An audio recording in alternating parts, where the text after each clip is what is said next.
rajoute deux types à notre troisième type, liberté formelle et liberté réelle. Alors, les libertés formelles, telles qu'elles sont développées, pensées par les libéraux, portent sur les libertés dites négatives par rapport aux marxistes.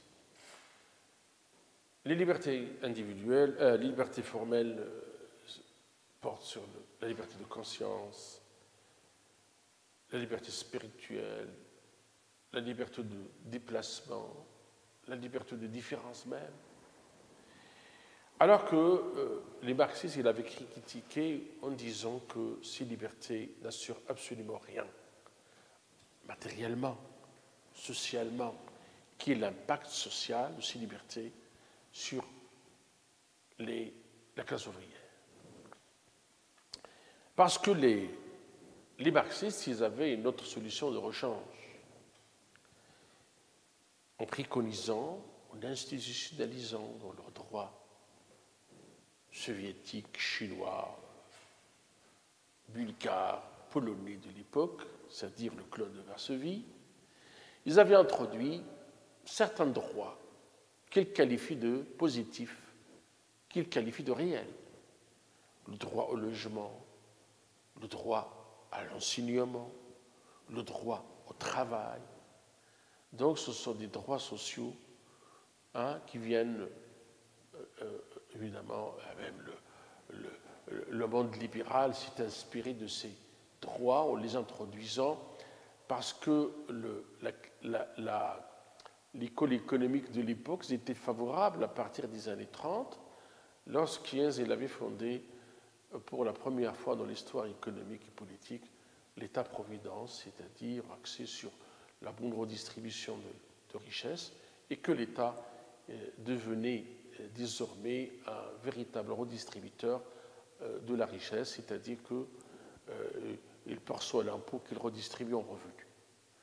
Donc c'est déjà l'occasion, parce que c'était aussi l'occasion pour l'État de créer ses services publics pour pouvoir assurer la redistribution. Donc ces structures anciennes, c'était gendarmique, donc il est là pour assurer de l'ordre. Lorsqu'il avait, au XVIe siècle, nous avons fondé l'État, mais avec une dimension gardienne, une dimension gendarmique. Mais il faut attendre l'avènement d'un État-providence, et là où le service public est bien ressenti, on avait créé pour la première fois de l'histoire un service public, chemin de fer, les autres services publics, établissements à vocation administrative, établissements à vocation industrielle et commerciale, pour pouvoir aider l'État pour assurer ses libertés dites réelles. Le droit au travail, le droit à l'éducation financée par l'État, le droit à la santé financé par l'État. Donc, ce sont droits réels, ça devient surtout comme ceux de la France. La France, elle est devenue depuis cette époque un État-providence par excellence. C'est la fondation, comme c'était chez les Allemands, qu'ils avaient fondé depuis Bismarck, un État social pour permettre de concrétiser ces droits dits réels d'être. Alors vous avez aussi des libertés, en général, depuis la création de l'État, toutes les libertés étaient relatives, ou ils sont relatives, il n'y a pas de liberté absolue. Mais il y a une typologie de ces libertés. Alors moi, la quatrième typologie, c'est une idée que constitue le prolongement de la liberté autonomie et de la liberté participation, parce que les libertés absolues, c'était des libertés traditionnelles, libertés très anciennes qui nous évoquent l'héritage ancien où les hommes vivaient sans État à l'époque. Donc, où les hommes disposaient de la latitude d'en user des libertés. Mais les libertés modernes aujourd'hui sont relatives, où l'exercice il est conditionné. Toutes les libertés aujourd'hui sont relatives. Ils sont relatifs parce qu'ils sont conditionnés. Mais pourquoi ils sont conditionnés? Parce que nous avons assisté au recul du droit naturel par la limitation de l'usage des droits et libertés. Et même aujourd'hui, cette limitation constitue l'idée centrale de la doctrine juridique.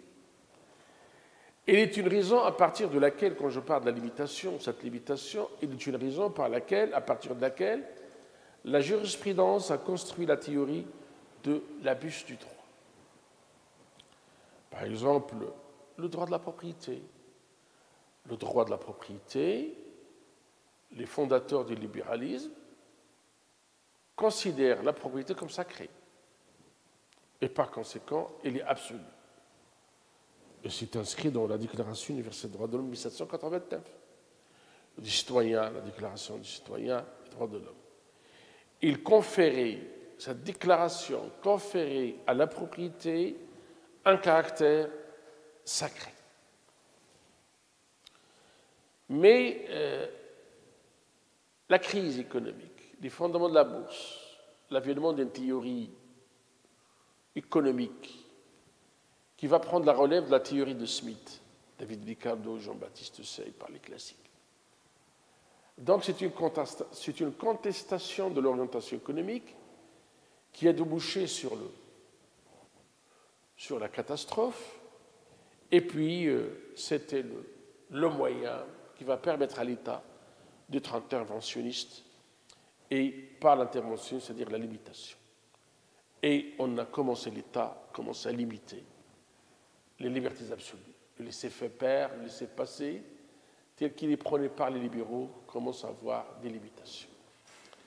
Et cette limitation, cet esprit qui initie un interventionniste consacré dans les constitutions ultérieures. Par exemple, en France, on commence à limiter toutes les libertés devenaient relatives par la Constitution de 1946.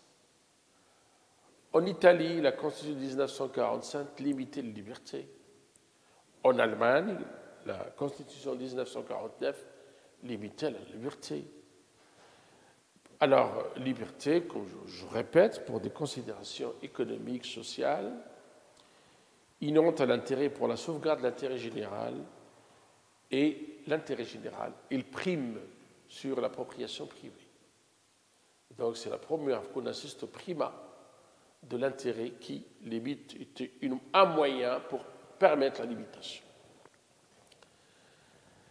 Moi, je dis aussi, ce n'est pas uniquement au niveau de la propriété, parce que même la liberté de l'esprit est limitée, c'est-à-dire pour des considérations d'abord idéologiques, on commence à limiter cette liberté, donc sous l'influence de l'idéologie marxiste-léniniste, parce qu'on considère qu'une limitation de l'esprit, ça rentre dans l'assise de la vie sociale du clan Varsovie. Il y a aussi une limitation de peur aujourd'hui du terrorisme qui nous a dérangés depuis une vingtaine d'années. Donc il faut utiliser les moyens et méthodes susceptibles d'endiguer, d'éradiquer toute forme jugée terroriste exercée au nom de la religion, au nom de la liberté de l'esprit.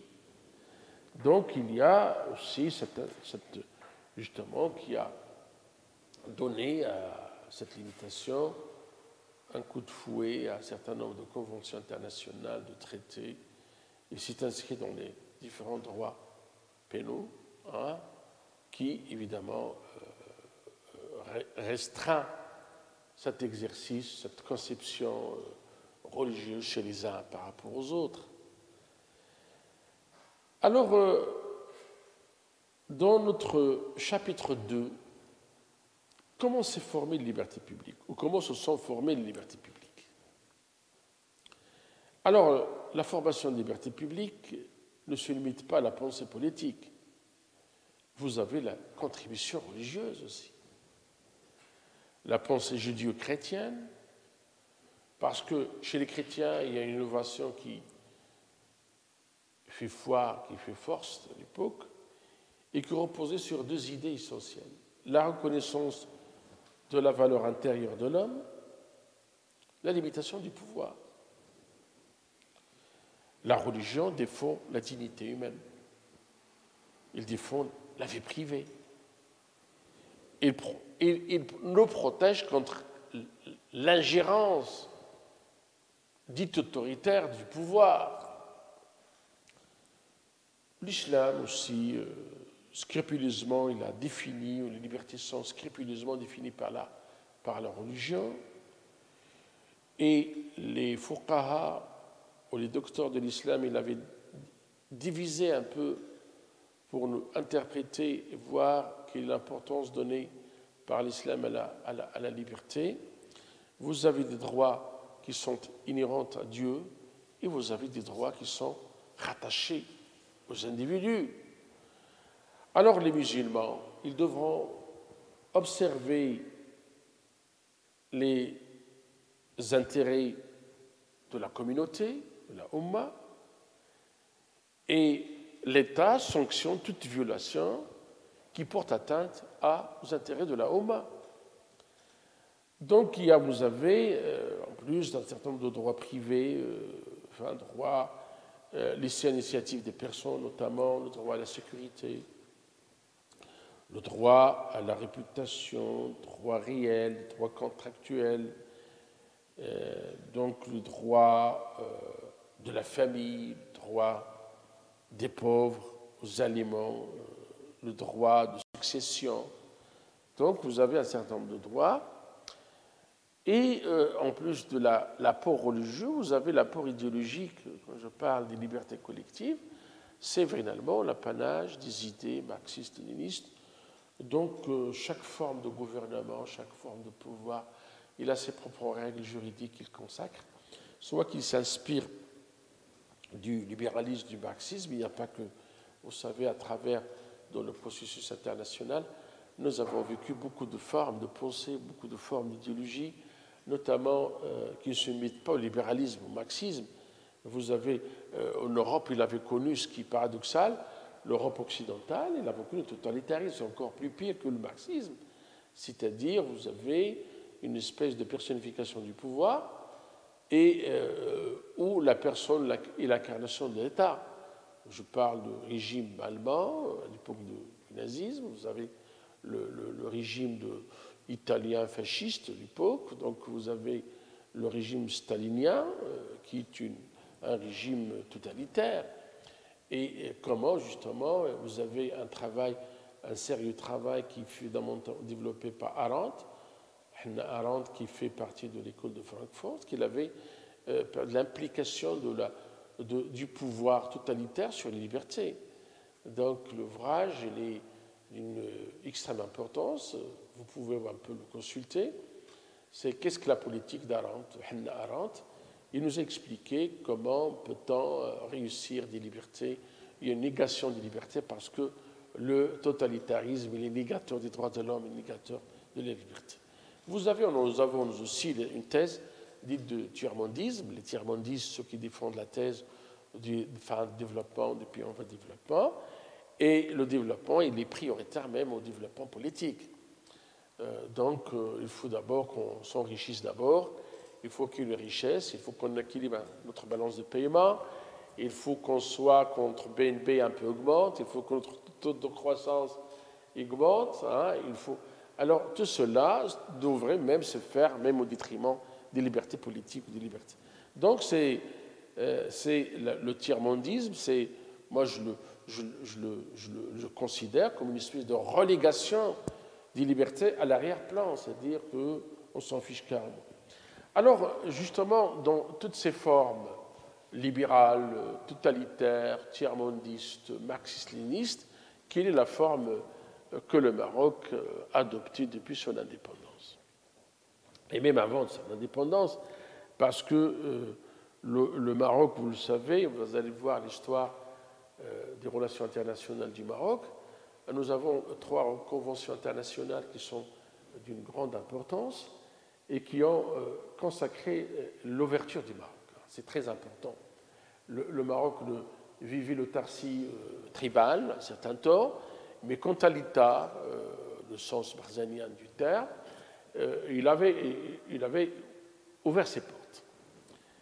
1880, c'est la Convention de Madrid, 1906, la Convention de Jaziras, et puis 1908, c'est une des parenthèses les plus, qui ambitionne un peu les projets institutionnels du Maroc. C'est la constitution, la première constitution de 1908, qui est une constitution, je dirais, établie par Moulay Abdelaziz, où on a consacré un certain nombre reconnu un certain nombre de lieux. Il faut ajouter à cela le protectorat de 1912. Alors, 1912, suivi d'un certain nombre de textes, quoique il est difficile de parler, comme je vous ai dit, il n'y a pas de liberté quand on est colonisé, mais quand même, il y a un mécanisme qui est encouragé en faveur de la classe ouvrière au niveau du ski social, ce qui n'est pas politique, au niveau des prestations de travail, au niveau du travail, au niveau de la valorisation du salaire, au niveau de la limitation des heures de travail. Donc il y a déjà, je parle en l'occurrence du Daïr de 1926, du 32, depuis l'avènement du Front populaire, des socialistes au pouvoir, en même temps que la France, que les autres États se misent à la métropole française. Donc il y a des législations novatrices en matière de travail. Alors pendant l'indépendance, vous avez la Charte royale de 1958, puis la liberté publique fondée, instituée au mois de novembre 1958, formant le Code de liberté publique. Alors au niveau international aussi, c'est une source fondamentale, déterminante dans la croissance des libertés et droits de l'homme dans notre pays et dans tout le pays du monde. La Charte internationale des droits de l'homme, la Déclaration universelle, établie par l'ONU, et qui est destinée à tous les États, dont le contenu qui fait partie, un rappel à toute la pensée que nous avons vérifiée lors des deux séquences, le droit, le déplacement, le droit d'expression, le droit à l'exercice de religion, des cultes, etc. Et puis, dans ce sillage, on a rajouté quelques droits économiques, culturels, matériels, qui est considéré comme indivisible. Donc, la déclaration, évidemment, malheureusement, n'a pas de force de loi, n'a pas de force juridique obligatoire, mais c'est déjà le début d'un développement. Il faut citer aussi, en plus de cette charte, les pactes internationaux relatifs aux droits de l'homme. Celle du 16 décembre 1966, où vous avez les deux pactes, droits civils et droits politiques, et droits visant à abolir la peine de mort. Ça, c'est une avancée sérieuse en matière de processus. Mais uniquement, ça ne veut pas dire que le processus est universaliste, il est mondial, mais au niveau de chaque région, au niveau de chaque continental, vous avez aussi une poussée à commencer à assister à l'émergence des droits régionaux, notamment la Convention européenne de sauvegarde de la liberté, qui est signée par les États, par les signataires, par les États européens le 4 novembre 1950, mise en vigueur en 1953. Vous avez la Charte sociale européenne d'octobre 1961, et aussi ce qui a un peu donné un élan aux droits de l'homme, c'est la conférence d'Helsinki. Le renforcement de la détente internationale, donc on passe d'une phase de système de bipolaire sur le plan international à un système unipolaire, occidental.